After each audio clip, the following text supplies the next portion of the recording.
حدیث قدسی: اے فرزند آدم، میں وہ زندہ ہوں جسے کبھی موت نہیں آتی۔ میں جو تجھے حکم دیتا ہوں اس پر عمل کر، اور جس سے منع کروں اس سے باز آ جا، یہاں تک کہ میں تجھے بھی ایسی زندگی عطا کروں جسے کبھی فنا نہ ہو، جس کو کبھی موت نہ آئے۔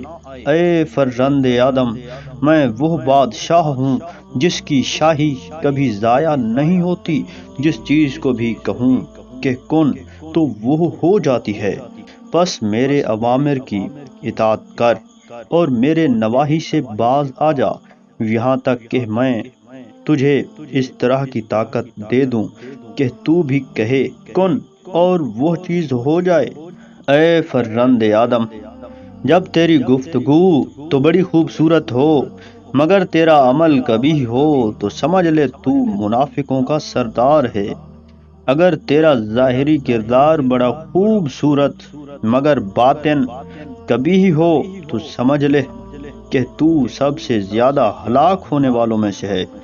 اے فرزند آدم، جنت میں کوئی اسی صورت میں جا سکتا ہے جب میری عظمت کے سامنے تواضع و انکساری اختیار کرے اور دن میری یاد میں گزارے اور میری رضا کی خاطر خود کو محرمات سے روکے رکھے اور اجنبی مسلمان بھائی سے نیکی کرے، فقیر کے ساتھ حسن سلوک کرے، مصیبت زدہ کی مدد کرے، یتیم کی عزت کرے اور یتیم کے ساتھ ایک شفیق باپ جیسا سلوک کرے اور بیوگان کے ساتھ ایک شفیق سرپرست جیسا سلوک کرے۔